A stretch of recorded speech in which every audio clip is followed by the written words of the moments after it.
Bem, ocorre, no entanto, que essa forma relativa da gente se expressar muitas vezes não consegue atingir com clareza, né, o nosso interlocutor. Né? Para melhorar esse efeito de comunicação, como estamos acostumados a falar em porcentagem, isto é, falarmos por cento, né, podemos então transformar a frequência relativa que é em relação a 1, né, em frequência por centos, ou seja, por 100. Né, bastando multiplicar essa frequência relativa, que é por 1, multiplicando por 100, eu vou falar por centos. Tá ok? É essa a ideia básica. Então, a definição da frequência, que a gente chama de frequência percentual, né, é também chamada de percentual ou percentual, já por causa de porcentagem, né? Essa frequência percentual, que é F índice P, né? FP, de porcento, é a frequência relativa multiplicada por 100. Nada mais do que isso. Então, esse FP, índice I aí, ou seja, da iésima classe, né? Da iésima categoria, essa frequência percentual deles é igual a 100 vezes a F índice I, ou seja, a frequência relativa da classe respectiva que eu estou tratando, ok? Se nós estivermos no âmbito populacional, eu posso usar dessa maneira, ou seja, essa frequência percentual da iésima classe pode ser calculada por conta de eu substituir a frequência relativa pela frequência absoluta sobre o total da população. Tá? E se eu estiver no âmbito da amostra, eu só vou trocar aqui a letrinha N, que é o tamanho da amostra. Tá? N de si, que é a frequência absoluta da classe, na amostra, e o N minúsculo é o total da amostra, ou seja, o tamanho da amostra. Ok? Bem, se a frequência relativa for muito pequena ou tiver nas casas decimais um monte de zero, né, antes de surgir algum algarismo diferente de zero, ou seja, algum algarismo significativo que a gente chama, a gente pode mudar essa base referencial. Ao invés de falar por cento, eu posso falar por 1000, eu posso falar por 10.000, por 100.000, por 1.000.000, etc. Então depende de quão pequeno seja essa frequência relativa. Tá? Na área da epidemiologia, a gente costuma usar uma dessas formas, né, dependendo do tamanho da população, porque as populações em geral são muito grandes, então sempre essas frequências relativas podem ser bem pequenas. Tá? Então por isso que a gente fala por 1.000, por 10.000, por 100.000 habitantes, não sei, essas coisas assim. Né? Vamos ver agora alguns exemplos do caso que a gente está vivendo agora, dessa história da Covid-19. Né? No dia 18 de abril, quer dizer, 2 dias atrás, né, às 15 horas e 30 minutos, o Ministério da Saúde tinha um número de casos confirmados da doença no Brasil. Esse número é 36.599, que está publicado na página lá. Né? Bom, como o número de habitantes, né, do Brasil, na estimativa do IBGE, naquele momento era em torno desse número aí, 211.405.216 habitantes, né? A frequência relativa desses casos confirmados, né, de coronavírus, naquele momento, era de quanto? F, desculpa, 36.599 em relação ao tamanho da população brasileira. Então, 36.599 dividido por 211.405.216. Isso dá esse númerozinho aí de 0,000173122 e por aí vai. Tá? E se eu for fazer em termos de frequência percentual, né, a porcentagem que esses casos confirmados são em relação à população brasileira basta multiplicar esse número por 100. Tá? Então, esse número vai ficar sendo a frequência percentual de 0,0173122, etc., por cento. Okay? A cada cento tem essa quantia de casos confirmados. De outra maneira, eu poderia dizer o seguinte: se ao invés de ficar falando esse monte de zeros aí, né, depois da vírgula, etc., eu posso então multiplicar isso por 10.000, né? Ou seja, por 10.000 vai se dar um número em termos de 10.000 habitantes. Então, os casos confirmados naquele momento correspondiam a 1,73 casos por 10.000 habitantes. Okay? E no caso dos óbitos também daquele momento, eram 2.347 informados. E a frequência percentual desses casos em relação à população brasileira era esse número aí, 0,001111019%, tá? Que, ditos em uma forma assim, um pouco mais inteligível, seria 1,1 mortes para cada 100.000 habitantes. Tá? Essas eram as frequências, né, relativas em termos de 100.000 habitantes, aqui no caso das mortes. Ok? Bom, então posso fazer então um resumo de tal maneira que a gente veja que a frequência, né, ou seja, a contagem, ela se divide em dois grandes grupos. Eu posso contar em termos absolutos e posso apresentar isso em termos relativos. Né? Eu estou falando simples aqui porque frequência absoluta simples é uma forma da gente simplesmente obter isso diretamente. E a frequência relativa é uma transformação disso. Tem um outro conceito envolvido aí que a gente vai ver mais à frente, que é o da acumulação. Então aí entraria a parte dessas visões todas acumuladas.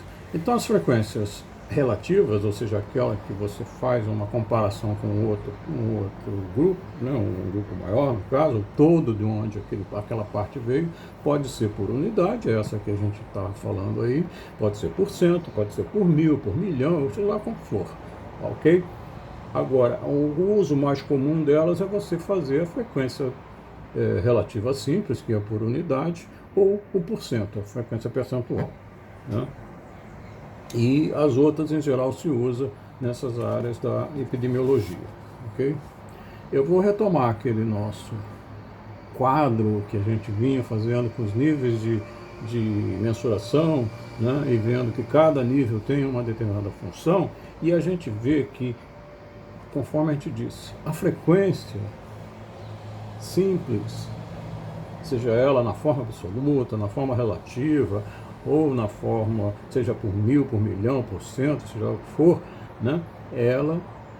Essa frequência simples, ela pode ser obtida na menor complexidade de medida. Tá? Então, no nível nominal, ela já surge como algo factível. E em podendo ser feita nesse nível, evidentemente, os outros níveis ela também pode ser feita, já que tudo que se faz num nível pode se fazer no nível seguinte, nessa lista, nessa linha de complexidade, tá? Da menos complexa para mais complexa. Né? Então, frequência simples é possível se obter no nível nominal, no nível ordinal e nos outros níveis, ou seja, nos níveis numéricos também. Ok? Bom, a gente sabe que a partir do nível de mensuração ordinal, né, ou seja, a partir desse nível ordinal, as categorias em que a população, ou amostra, se for o caso, né, as categorias em que essa população é estratificada, tá, por uma variável aleatória, elas apresentam, essas categorias apresentam uma hierarquia, né, de ordenação natural, ou seja, na natureza daquilo que você está medindo, ela cria uma ordem natural nas categorias que são formadas. Tá? Nesse sentido, a gente pode percorrer as categorias seguindo uma direção, da menos para mais intensa ou vice-versa, da menos intensa para mais intensa, e passando por todas elas nesse percurso. Tá? Nesse percurso surge então a possibilidade de, no trajeto, as quantidades de casos de cada categoria, né, a gente poderem se ir acumulando, né? A gente vai juntando os casos de tal maneira que você vai aumentando, né? Conforme você anda, você vai incluindo mais unidades. Tá? Então, essa ideia de acumulação, as quantidades de casos das categorias que antecedem uma dada categoria formam assim, a frequência acumulada daquela categoria, tá certo? Então, tomando uma categoria por exemplo, da variável ordinal como referência, se eu quiser saber qual é a acumulação até aquela categoria, ou seja, a frequência absoluta, acumulada daquela categoria, eu tenho que juntar os casos daquela categoria com os casos das categorias que vêm antes dela, nessa ordem que eu estou percorrendo, ok? Bom, surge então assim, a partir desse nível ordinal de mensuração, o conceito de frequência absoluta acumulada, tá?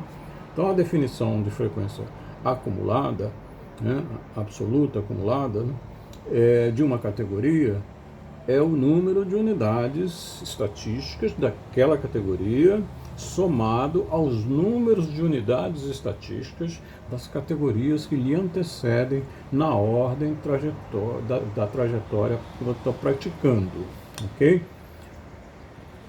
Numa distribuição de frequências com K categorias ordenadas, a frequência acumulada da jésima classe, de uma classe genérica que eu estou chamando da jésima, e esse J varia desde a primeira até a késima classe, né? Já que eu tenho K categorias, né?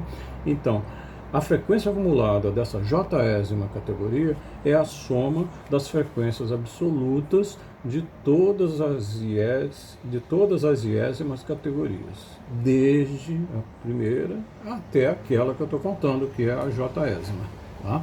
Então, a frequência acumulada da jésima categoria é o N1 mais o N2 mais o N3, etc., mais o NJ da jésima categoria. Tá? Bom,